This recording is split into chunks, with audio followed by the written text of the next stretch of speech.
누가복음은 세례 요한의 출생을 알리는 천사의 고지로 시작을 합니다. 주의 사자가 사가랴에게 나타나서 아들이 태어날 것을 알리면서 그 이름을 요한이라 하라 명하는 장면이 누가복음 1장 13절에 기록이 되어 있습니다. 천사가 그에게 이르되 사가랴여 무서워하지 말라, 너의 간구함이 들린지라. 내 아내 엘리사벳이 내게 아들을 낳아 주리니 그 이름을 요한이라 하라. 복음서 기자인 누가가 아기 예수의 탄생보다 세례 요한의 탄생을 먼저 기록하는 이유, 세례 요한이 앞으로 감당하게 될 사역 때문입니다. 세례 요한은 메시아의 오심을 준비하는 사람이 될 것을 누가복음 1장 15절 16절은 기록을 하고 있습니다. 이는 그가 주 앞에 큰 자가 되며 포도주나 독한 술을 마시지 아니하며 모태로부터 성령의 충만함을 받아 이스라엘 자손을 주곧 그들의 하나님께로 많이 돌아오게 하겠습니다. 성서학자들은 세례 요한을 구약과 신약을 이어주는 가교적 인물로 평가하고 있습니다. 요한은 옛 시대의 끝인 동시에 새 시대의 시작을 알리는 사람이 될 것을 누가복음 16장 16절에서 보여주고 있습니다. 율법과 선지자는 요한의 때까지요, 그부터는 하나님 나라의 복음이 전파되어 사람마다 그리로 침입하느니라. 오늘 살펴볼 본문, 요한이 하나님의 부르심을 받고 구약의 마지막 선지자로서 그리스도의 오심을 준비하는 광야의 사역자로 활동했던 시기에 정치 권력자들과 종교 지도자들의 이름이 등장하며 오늘 본문이 시작합니다. 1절 보시면 디베르 황제가 나오고요, 본디오 빌라도가 나오고 헤롯, 빌립, 루사니아 이름이 나오고 있습니다. 자, 디베르 로마 제국을 다스린 통치자인데요, 초대 황제 가이사 아구스토의 뒤를 이은 로마의 2대 황제입니다. 두 번째 인물이 본디오 빌라도인데, 빌라도는 AD 26년에 유대 총독으로 부임을 했고요, 10년을 다스렸는데 주로 세금 징수 그리고 원주민 동태 파악을 수행하면서 유대 지역에서 최고의 재판관으로 행사를 했습니다.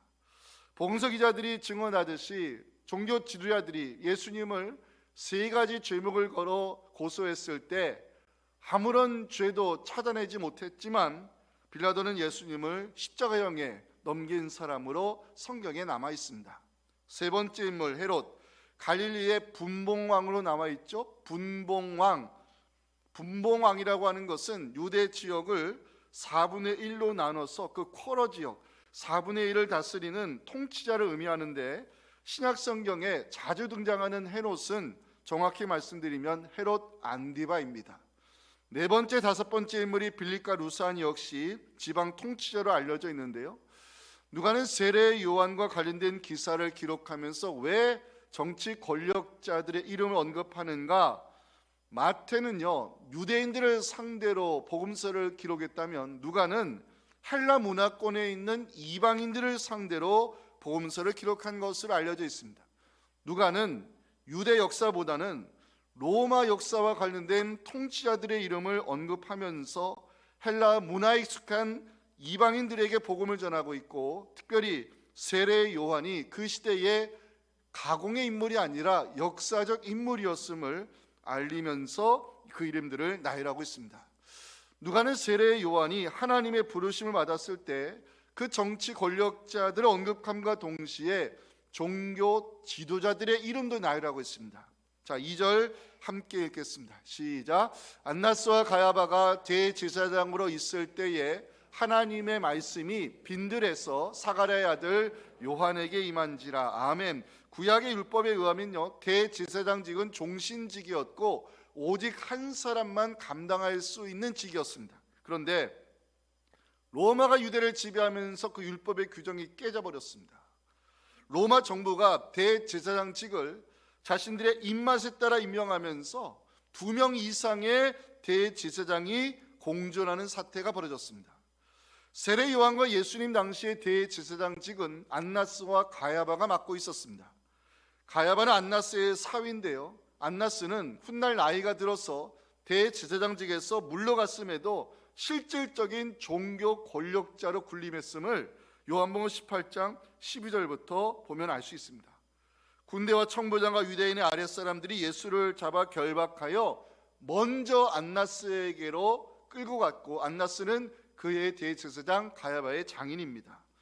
본문의 자료를 살펴보면 세례 요한이 부름받을 당시의 유대 사회는 정치가들의 투쟁판이었고요, 로마 권력에 붙어있는 이 종교 지도자들로 인해서 영적으로 암울한 시대였음을 성경이 보여주고 있습니다. 혼란스럽고 어지러운 시대 속에 하나님의 말씀이 400년이라고 하는 긴 침묵을 깨고 빈들에 있는 세례 요한에게 임했다고 누가는 증언하고 있습니다. 하나님의 말씀이 요한에게 임했다는 표현은요, 구약에서 선지자들이 부름받을 때 성경 기자들이 주로 쓰는 기법입니다. 예를 들어서 예레미야 1장 2절 보면 여호와의 말씀이 예레미야에게 임하였다. 그 시대 하나님이 예레미야를 말씀 가운데 선지자로 부르셨다는 표현입니다. 저는 설교 준비하면서 한 가지 질문만을 던져보았습니다. 여호와의 말씀이 빈들에 있는 요한에게 임했다는 것은 무엇을 의미하는 것일까? 오늘 여기 우리가 들어야 될 대림절의 메시지가 있습니다. 오늘은 주님의 오심을 준비하는 이 대림절 기간, 우리가 무엇을 하리까? 이 제목으로 함께 말씀 나누겠습니다. 첫째 메시지 함께 읽어봅니다. 시작. 주님의 오심을 준비하는 성도는 광야의 영성을 가지고 묵상의 자리로 나아가야 합니다. 2절 보실까요? 2절이 참 중요한 말씀이에요. 안나스와 가야바가 대제사장으로 있을 때에 하나님의 말씀이 빈들에서 사가랴의 아들 요한에게 임했다고 기록을 합니다. 자, 요한 우리가 알다시피 제사장 사가랴의 아들로 태어났죠. 자, 제사장의 아들로 태어났다. 그러면 요한은 예루살렘에서 자라는 것이 맞고요, 성전 가까이에서 살아가는 것이 맞습니다. 근데 누가는 요한이 예루살렘이 아닌, 성전 가까이가 아닌 빈들에서 자라났다고 누가복음 1장 80절은 기록을 합니다. 아이가 자라며 심령이 강하여지며 이스라엘에게 나타나는 날까지 요한은 빈들에 있었다는 것입니다. 자, 그러면 요한 스스로 빈들로 나아갔을까? 그럴 수도 있겠지만 제가 묵상한 바로는 그렇지 않습니다. 요한을 빈들로 나아가게 만든 사람이 있습니다. 그 아버지 사가랴입니다. 사가랴가요, 요한이 출생했을 때 그 아이를 보고 예언한 말씀이 있습니다.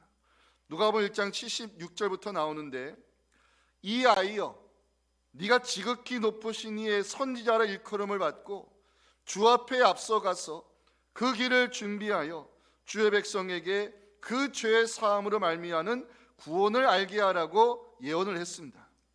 사가랴는 요한을 향한 하나님의 계획을 알고 있었고요, 메시아의 오심을 준비하는 광야의 사역자가 되도록 요한을 빈들로 나아가게 만든 사람, 그 아버지 사가랴입니다. 그래서 오늘 2절을 보실까요? 하나님의 말씀이 빈들에서 사가랴의 아들 요한에게 임했다고 정확히 기록을 하고 있습니다. 당시 유대 사회를 이끌어가는 종교 지도자 누구라고요? 안나스와 가야바였습니다. 이들은 장인 사위의 관계인데 유대 사회를 지배하는 종교 수장들이었고요, 정치 권력에 붙어 있었던 부패한 지도자들입니다.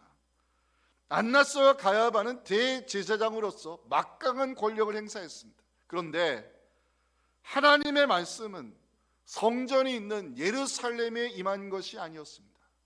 하나님의 말씀은 종교 권력을 가진 그 지도자들에게 임한 것이 아니었습니다. 여러분 2절 다시 보실까요? 하나님의 말씀이 요한에게 임했다는 것이 이게 얼마나 놀라운 사건인지 아십니까? 구약의 마지막 선지자가 누구죠? 말라기입니다.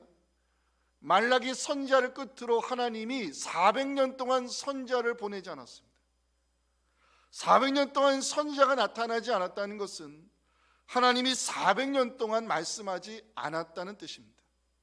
그래서 400년을 신학자들은 말씀의 침묵기, 영적으로는 암흑기라고 부릅니다.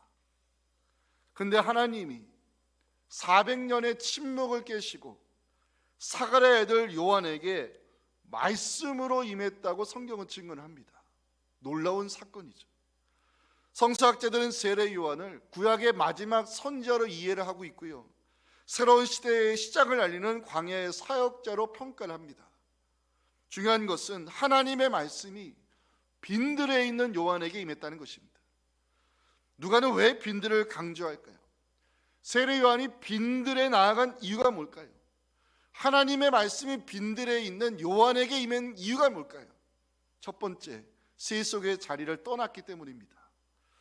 누가는 요한이 부름받을 당시 유대 사회를 통치했던 정치가들, 종교 지도자들의 이름을 낱낱이 기록을 합니다. 정치가들이 유대의 땅을 4분의 1씩 나누어 통치했던 시대는요, 유대는 권력자들의 싸움판이었고요, 예루살렘에는 로마에 붙어있던 종교 지도자들이 군림하고 있었습니다. 요한이 선지자로 부름받을 당시 예루살렘 영적으로 타락했고요, 성전이 있음에도 전형적인 세속의 자리, 장사꾼들이 판을 치는 전형적인 세속의 자리가 성전이었습니다. 요한은 제사장의 아들로 태어났습니다. 하지만 예루살렘을 떠나 빈들로 나아갔습니다. 요한이 빈들로 나아간 이유, 세속의 자리를 떠나야 하나님에게 집중할 수 있고, 세속의 자리를 떠나야 하나님과의 깊은 영적 사귐의 시간을 가질 수 있었기 때문입니다. 빈들 아무것도 없지요. 하지만 하나님에게 집중할 수 있는 자리입니다. 광야, 세속의 자리를 떠나 하나님과 영적으로 교통할 수 있는 은혜의 장소입니다. 요한이 빈들에 나아가기까지 하나님 400년 동안 침묵했고요, 하나님 말씀이 들리지 않는 영적 암흑기였습니다. 하지만 하나님은 메시아를 보내기 위해서 역사의 뒤편에서 일하고 계셨고, 요한을 주님의 오심을 준비하는 사역자로 부르기 위해 빈들로 나아간 요한에게 하나님이 말씀으로 임하셨습니다. 요즘같이 복잡한 시대 속에서 성경은 우리에게 말씀합니다. 세속의 자리를 떠나서 빈들의 자리로 나아가라고. 세속의 자리를 떠나야 하나님에게 집중할 수 있고, 세속의 자리를 떠나야 하나님과의 깊은 영적 사귐의 시간을 가질 수가 있는 것입니다. 중요한 것은 세속의 자리를 떠나 빈들에 나아간 그 요한에게 하나님의 말씀으로 임했다는 것입니다. 400년이라는 긴 침묵을 깨시고 말씀으로 임재하시는 그 하나님을 요한이 빈들에서 만나게 된 것입니다. 저는 요한을 묵상하는 가운데 대림절을 보내는 우리를 향한 하나님의 메시지를 깨닫게 되었습니다. 주님의 오심을 기다리는 성도는 빈들의 영성을 가지고 말씀 묵상의 자리로 나아가야 한다는 것입니다. 사랑하는 성도 여러분, 요즘같이 삶이 힘들고 불안한 시대, 세속의 자리를 떠나 하나님에게 집중할 수 있는 빈들의 시간을 가져보시기 바랍니다. 말씀 묵상을 통해서 더욱 하나님을 붙잡으시기 바랍니다. 저는 지난 금요 새벽기도 시간에 미가서 5장의 말씀을 함께 나누면서 개인적으로 미가서 5장의 말씀의 그 묵상의 시간을 통해서 위로와 소망을 발견하게 되었습니다. 미가서 5장은요 굉장히 많이 알려진 장입니다. 왜? 여기에는 메시아가 유대 땅 베들레헴에 태어날 것을 알리는 메시아의 탄생지가 그 미가서 5장 2절에 기록이 되어 있기 때문에 유명한 장입니다. 하지만 저는 제게 미가서 5장에서 위로와 소망을 주었던 것은 메시아의 탄생지보다는 미가서 5장 13절부터 기록된 말씀이었습니다. 내가 네가 새긴 우상과 주상을 너희 가운데서 멸절하리니 네가 네 손으로 만든 것을 다시는 섬기지 아니하리라. 내가 또 네 아세라 목상을 너희 가운데서 빼버리고 내 성읍들을 멸할 것이며 내가 또 진노와 분노로 순종하지 아니한 나라에 갚으리라 하나님 말씀했습니다. 미가 선지자가 활동했던 당시 유대 사회는 모든 게 죽어 있었습니다. 거짓 선지자들 때문에 말씀이 죽어 있었고요, 타락한 제사장들 때문에 예배가 죽어 있었고, 자기들 손으로 만든 우상 숭배 때문에 유대 사회가 영적으로 죽어 있었습니다. 그때 하나님이 미가 선지자를 통해 말씀을 선포합니다. 이 어지럽고 혼탁한 유대의 사회를 향해 내가 우상을 멸절시킬 것이고, 내가 더럽혀진 그 예루살렘 성읍을 멸할 것이며, 내가 우상 숭배로 오염된 그 땅을 정결하게 하겠다고 하나님 말씀을 선포했습니다. 미가 선지자는요, 정화의 주체, 개혁의 주체가 하나님이심을 외치고 있었습니다. 사람은 정화의 주체가 될 수 없고 사람은 개혁의 주체가 될 수 없습니다. 저는 미가서 5장의 말씀을 묵상하면서 지금 이 대한민국의 이 혼란스럽고 어지럽고 불안한 국정과 수준 낮은 정치와 세속적으로 몰들어가는 이 땅을 정화시키고 개혁할 수 있는 분은 오직 하나님밖에 없음을 깨닫게 되었습니다. 저는 50년 넘게 살았지만, 많은 정권이 교체되고 많은 지도자들이 변하는 것을 겪어봤지만, 그들의 입에서 늘 새정치, 늘 개혁의 바람, 그 소리를 듣고 자라났습니다.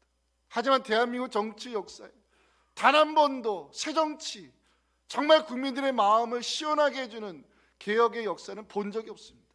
지금도 마찬가지입니다. 다음 정권을 누가 잡을지 모르겠지만, 누가 지도자 위치에 설지 모르겠지만, 사람은 정화의 주체가 될 수 없고 사람은 개혁의 주체가 될 수 없습니다. 이 땅을 정결하게 하시고 이 나라 민족을 바르게 잡을 수 있는 분은 하나님밖에 없습니다. 사랑하는 성도 여러분, 불안해하지 마시고 실망하지 마시고 지금 우리는 나라 민족을 위해 우리 선진들처럼 기도해야 될 때입니다. 하나님의 의가 이루어지도록 기도하시기 바랍니다.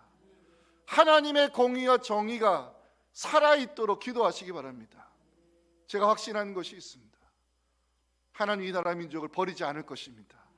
포기하지 않을 것입니다.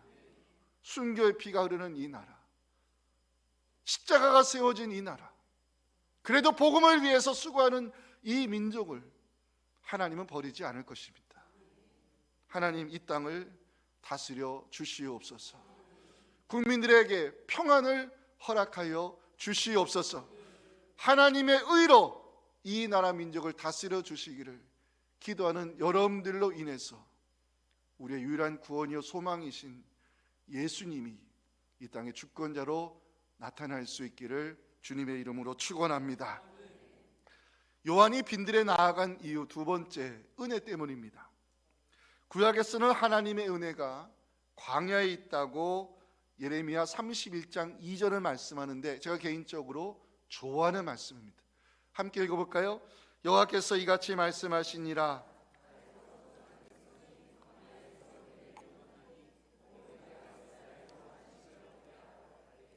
예수님께서 공생의 사역을 준비하기 위해, 다시 말하면 능력과 은혜를 공급받기 위해 나아가 준비하신 곳 광야입니다. 광야에서 체험한 은혜와 말씀의 능력으로 마귀의 유혹을 물리쳤다는 사실, 복음서 기자들이 증언을 합니다. 구약의 역사를 볼까요? 이스라엘 백성이 하나님의 은혜를 체험하며 매일의 기적을 맛보았던 곳도 광야입니다. 모세가 그 광야 여정기를 돌아보며 간증했던 말씀이 신명기 8장에 기록이 되어 있는데, 우리 한번 같이 읽어보겠습니다. 시작. 너를 인도하여 그 광대하고 위험한 광야 곧 불뱀과 전갈이 있고 물이 없는 간조한 땅을 지나게 하셨으며, 또 너를 위하여 단단한 반석에서 물을 내셨으며, 내 조상들도 알지 못하던 만나를 광야에서 내게 먹이셨나니, 이는 다 너를 낮추시며 너를 시험하사 마침내 내게 복을 주려 하심이었느니라. 아멘. 모세가 광야 여정기를 돌아보며 고백한 것은 오직 한 가지입니다. 하나님의 은혜로 살아왔다는 것입니다. 우리가 여기까지 온 것 은혜 때문이었다는 것입니다. 이스라엘 백성은 광야에서 그 살아계신 하나님, 돌보시고 입히시고 인도하시는 그 하나님, 피로를 채워주시는 그 하나님 때문에 매일의 기적을 체험했습니다. 요한이 빈들에 나아간 이유요, 빈들은요 나를 비우고 하나님으로 채우는 시간입니다. 나를 비우고 하나님으로 채울 때 세상이 줄 수 없는 참된 평안과 은혜가 우리의 삶에 찾아올 줄 믿으시기 바랍니다. 사랑하는 성도 여러분, 분주함과 바쁜 일상생활 속에서도 우리는 빈들의 시간을 가져야 됩니다. 나를 비우고 은혜로 치우는 광야의 시간에서 우리의 유일한 구원이요 소망이 되시는 예수 그리스도를 만나시기 바랍니다. 광야의 자리에 나아가 하나님의 도우심을 구할 때 우리 삶의 자리를 은혜로 채우시고 평안으로 다스리시는 그 하나님의 역사가 우리 가운데 나타나기를 주님의 이름으로 축원합니다. 아자 메시지 한번 같이 한번 읽어볼까요? 시작. 주님의 오심을 준비하는 성도는 변화된 삶을 통하여 구원의 열매를 준비해야 됩니다. 세례 요한이 하나님의 부르심을 받고 이제 광야에서 사역지로 옮겨가는 장면이 3절에 나옵니다. 요한이 요단강 부근 각처에 와서 죄사함을 받게 하는 회개의 세례를 전파하니, 요한이 요단강을 사역지로 정한 이유가 있습니다. 회개의 세례를 전파하기 위함이었습니다. 요한에게 주어진 사명은 오시는 메시아를 위하여 사람들로 하여금 준비시키기 위함이었습니다. 요단강에서 세례 요한이 외친 것, 죄사함을 받기 위한 회개의 세례였습니다. 요한이 회개의 세례를 선포했을 때 반응하는 사람들이 있었습니다. 자, 7절 보십니다. 요한이 세례받으러 나오는 무리에게 소리칩니다. 독사의 자식들아, 누가 너에게 일러 장차올 진노를 피하라더냐. 마태의 자료에 의하면 세례 요한에게 독사의 자식으로 불리며 책망받았던 이 무리들은요, 종교 귀족이었던 사두개인 바리새인들이었습니다. 요한이 종교 지도자를 향해서 독사의 자식들아 책망한 이유가 있습니다. 8절 때문입니다. 한번 읽어볼까요? 시작. 그러므로 회개에 합당한 열매를 맺고 속으로 아브라함이 우리 조상이라 말하지 말라. 내가 너희에게 이르노니 하나님이 능히 이 돌들로도 아브라함의 자손이 되게 하시리라. 사두개인과 바리새인들 속으로 어떻게 생각했다는 거예요? 아브라함이 우리의 조상인 것이 참 다행이다. 우리가 어떻게 살든 우리는 아브라함의 혈통을 갖고 있으니 하늘나라에 들어갈 것이다. 이렇게 생각했다는 거예요. 사두개인과 바리새인들 어떻게 생각했어요? 스스로 경건하다 생각하며 하나님의 심판과는 무관하다 자부했다는 것입니다. 하지만 세례 요한은 그들을 독사의 자식들이라 부르면서 회개에 합당한 열매를 맺으라 외쳤고요, 예수님도 저주받은 무화과 나무의 비유를 통해서 열매 없는 종교 지도자들을 책망했습니다. 세례 요한, 예수님 왜 열매를 강조했을까요? 두 가지 이유 때문입니다. 하나, 하나님의 심판이 이미 시작됐기 때문입니다. 9절 보십니다. 이미란 단어로 시작을 하죠. 도끼가 나무 뿌리에 놓였으니 좋은 열매 맺지 아니하는 나무마다 찍혀 불에 던져지리라. 도끼와 불, 심판의 도구입니다. 하나님의 종말론적 심판이 이미 시작이 됐고 열매 맺지 못하는 나무마다 찍혀 지옥불에 던져질 것을 성경은 경고하고 있습니다. 성경은 왜 열매를 강조할까? 두 번째 이유, 열매로 그들을 알기 때문입니다. 마태복음 7장 20절 유명한 말씀이죠. 함께 읽어봅니다. 시작. 이러므로 그들의 열매로 그들을 알리라. 아멘. 중요한 것, 세례 요한이 오시는 메시아를 맞이하기 위해 회개에 합당한 열매를 맺으라 외쳤던 것처럼 다시 오시는 재림의 주를 맞이하는 우리도 구원받은 자로서의 열매를 준비해야 한다는 것입니다. 세례 요한이 외쳤던 회개에 합당한 열매를 묵상해 봤습니다. 회개에 합당한 열매, 구원받은 자에게는 변화된 삶이라는 것을 알게 되었습니다. 세례 요한 당시 오시는 메시아를 맞이하기 위해 회개에 합당한 열매가 필요했다면 다시 오시는 주님을 영광스럽게 맞이해야 될 우리는 변화된 삶이라는 열매를 준비해야 됨을 성경은 말씀하고 있습니다. 세례 요한이 외친 회개의 메시지를 듣고 사람들이 반응하기 시작했습니다. 자, 이제 절 보지 마시고 본문 10절 눈으로 읽으시기 바랍니다. 12절 읽으시기 바랍니다. 14절 읽으시기 바랍니다. 계속해서 나오는 질문이 있습니다. 오늘 설교 제목, 우리가 무엇을 하리까? 이 세 번의 질문에 세례 요한 세 가지로 답을 했습니다. 첫째는 나눔입니다. 11절을 여러분들이 한번 읽어주시면 좋겠습니다. 시작.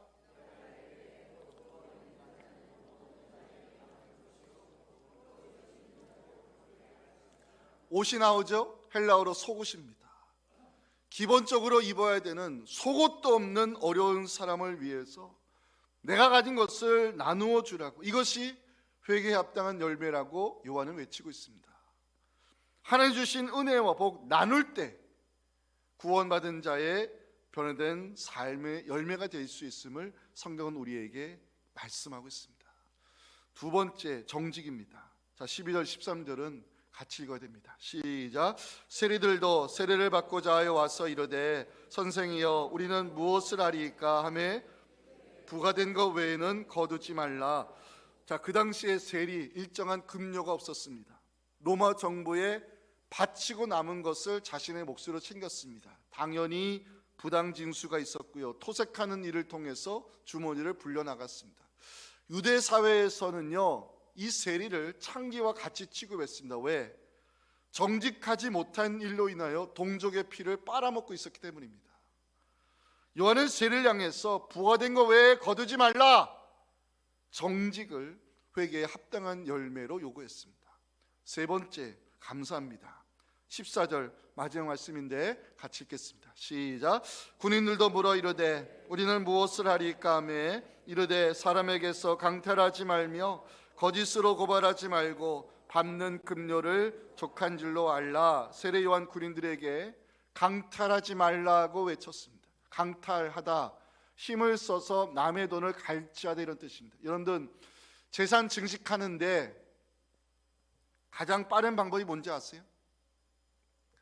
재산 증식하는데 가장 빠른 방법이 결정권을 가진 정치 권력자들에 붙어가지고 그 정치 권력의 힘을 이용해서 부당한 방법으로 남의 재산을 뺏는 것입니다. 이게 강탈입니다. 세례 요한은 그래서 외칩니다. 남의 것을 힘으로 뺏지 말라고. 네가 받는 급료를 족한 줄로 알라고. 다시 말하면 회개에 합당한 열매가 감사라고 요한은 외쳤던 것입니다. 회개에 합당한 열매, 구원받은 성도에게는 변화된 삶을 의미합니다. 저를 한번 따라 하시면 좋겠습니다. 나눔, 정직, 감사, 이것이 구원받은 성도가 사람들과의 관계 속에서 준비해야 될 변화된 삶의 열매입니다. 주님의 오심을 기다리는 대림절, 나눔과 정직과 감사의 열매로 다시 오시는 재림의 주를 기쁘게 맞이하는 우리 모두가 될 수 있기를 주님의 이름으로 축원합니다.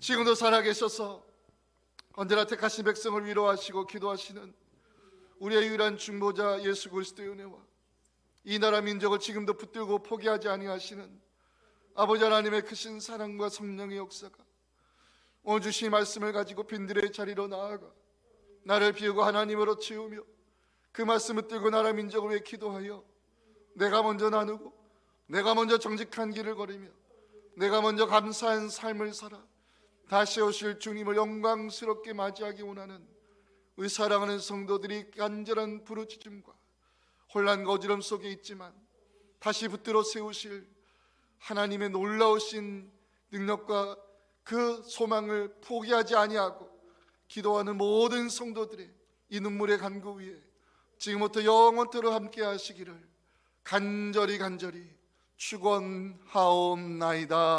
아멘.